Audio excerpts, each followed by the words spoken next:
शालेय रिक्षा वाहतूक करणाऱ्या चालकांच्या अचानक बंदमुळे विद्यार्थी आणि पालकांची तारांबळ उडाली। विद्यार्थ्यांच्या सुरक्षित वाहतुकीसाठी राज्य शासनाने नवे विद्यार्थी वाहतूक धोरण लागू केले। मात्र बहुतांश विद्यार्थ्यांची वाहतूक रिक्षांमधून होत असताना या धोरणामध्ये रिक्षाबाबत उल्लेख नव्हता। रिक्षातून विद्यार्थी वाहतूक सुरक्षित नसल्याने त्यातून विद्यार्थ्यांच्या वाहतुकीबाबत परवानगी नसल्याचे सुरुवातीला स्पष्ट करण्यात आले होते। पण आता नव्याने शासनाने जाहीर केल्याप्रमाणे रिक्षामधून जास्तीत जास्त 4 आणि व्हॅनमधून जास्तीत जास्त 7 विद्यार्थी वाहतुकीची परवानगी देण्यात आली। याच्या निषेधार्थ अनेक शालेय विद्यार्थी वाहतूक करणाऱ्या रिक्षा चालकांनी अचानक बंद पुकारला। शहरातील हुजूरपागा, नवीन मराठी, रेणुका स्वरूप, महाराष्ट्र मंडळ अशा विविध शाळांच्या येथे हा बंद पाळण्यात आला। यावेळी रिक्षा चालकांसाठी 8 ते 10 मुलांच्या वाहतुकीसाठी परवानगी देण्यात यावी। पेट्रोलचे वाढते दर पाहता रिक्षा चालकांना 4 मुलांची वाहतूक करणे रिक्षा चालकांना परवडणारे नसल्याचे याविषयी शासनाने त्वरित निर्णय घ्यावा अशी मागणीही रिक्षा चालकांच्या वतीने करण्यात आली। सुहास अंबादास घाटपांडे, बरोबर, घाटपांडे आडनाव आहे माझं। मी या मंडळाचा अध्यक्ष आहे, विद्यार्थी वाहतूक संघटनेचा। संप म्हणजे आज सकाळपासून पोलिसांनी कारवाई करू म्हणून असं आम्हाला सांगितलं आणि रिक्षात 4च मुलं नाही सांगितलं आणि व्हॅनमध्ये 7 मुलं न्यायला सांगितलं। 4 मुलं आम्हालाही परवडणार नाही आणि पालकांनाही परवडणार नाही। आणि जर त्यांनी सांगितलं कारवाई करणार म्हणजे गाडी आरटीओला घेऊन जाणार, 15 दिवस गाडी सस्पेंड करणार आणि काय असेल तो दंड भरायचा। तुम्ही दंड भरणं आम्हाला शक्यच नाही ना। त्यामुळे आमची मागणी आहे की आम्ही रिक्षात 10 मुलांना परवानगी द्यावी रिक्षाला आणि व्हॅनला 12 मुलांना द्यावी। हुजूर वगैरे केलेलं आहे, नवीन मराठीला केलेलं आहे, महाराष्ट्र मंडळावर केले, नंतर भावे स्कूलला केलेलं आहे, सगळ्या शाळांवर। एक मिनिट कारवाई जर का अशी करायला लागली, जर का आरटीओ, सामान्य माणूस करणार काय?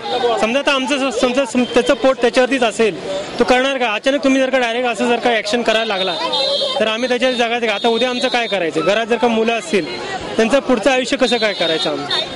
आमचं जर का याच्यावर जर का पोट असेल तर आम्ही करणार काय याच्यावरती पूर्ण शासनाने तो पूर्ण निर्णय आम्हालाही द्यावा। तेव्हा असंच आहे, 15 मुलं तरी आम्हाला अपेक्षा आहे व्हॅनची आणि रिक्षाची कमीत कमी 10 मुलं तरी पाहिजेत। त्यांनी हा जो निर्णय दिला हा आम्हाला अशक्य नाही आणि आम्ही हा मान्य करणार नाहीये। रिक्षावाले काका आणि मुले यांचे नाते जुने आहे। पालकही मोठ्या विश्वासाने रिक्षामध्ये मुलांना शाळेत पाठवतात, पण अचानक केलेल्या या बंदमुळे पालकांची मोठी तारांबळ झाली। सध्या 10 मुले रिक्षा वाहतुकीत घेत असताना प्रति महिना 400 ते 500 रुपयांपर्यंत भाडे घेतले जाते। जर 4च मुले रिक्षामध्ये घेतली तर साहजिकच या भाड्यात 1500 रुपयापर्यंत वाढ होण्याची शक्यता आहे। पालकांच्या दृष्टीने ते परवडणारे नाही असेही काही पालकांचे म्हणणे आहे। माझं नाव प्रिया देशपांडे, मी मृदुल देशपांडेची मम्मी आहे। भरत काकांच्या व्हॅन मध्ये येते माझी मुलगी। आम्ही दोघेही जॉब करतो। हा अचानक नियम काढल्यावर आम्ही जॉब सोडून मुलांना शाळेत सोडायला आणि आणायला यायचं का? काय करायचं? पावसाळ्याच्या दिवसात किती हाल होतील मुलांचे, कल्पना आहे का कोणाला? ते नियम काढून मोकळे होतात, आम्ही कुठे जायचं? फोन केला आरटीओला, आत्ता मी फोन केला, हो हॅलो हॅलो बोलतात, ठेवून देतात फोन। याला काय अर्थ आहे? विश्वास कुलकर्णी, हे जे काही गव्हर्नमेंटचे निर्णय होतात हे सुट्टीमध्ये व्हायला पाहिजे। शाळा सुरू झाल्यानंतर 11th आवरला निर्णय घेऊन पालकांना वेटेज धरू नये। माझं नाव पराग समुद्र, मी आता पिरंगुटला होतो। मला आता ताबडतोब माझ्या मिसेस आईचा फोन आला की रिक्षावाले काका येणार नाहीयेत। 12:15 5 कमी असताना मी तिथं होतो। तिथं मी मॅक्सिमम स्पीडने ट्रॅफिकमधून गाडी घेऊन घरी गेलो। मुलीला खाली 1 तास खाली थांबलेली होती। हा जर या रूल प्रमाणे पालकांना का वेटेज धरता मला समजत नाही। हे जर इम्प्लिमेंट, तुम्हाला जर माहिती होतं हा रूल मागू नये तर सुट्टी होती शाळेला 2 महिने, तेव्हाच इम्प्लिमेंटेशन करायचं ना। आम्ही काहीतरी व्यवस्था केली असती। आता जर मी नसतो आलो, माझी मिसेस पण जॉब करते, आई वडील घरी ओल्ड एज आहेत, आता जर मी घरी नसतो आलो तर 100% शाळा बुडली असती। रिक्षाला परवानगी दिलीच पाहिजे ना, परवानगी दिली पाहिजे, त्यावर तुम्ही प्रिकॉशन घ्या ना, बरोबर ना? जनरली कसं असतं, लहान मुलं असतात, प्रत्येक रिक्षावाल्याने परवानगी घेतलीच पाहिजे ना।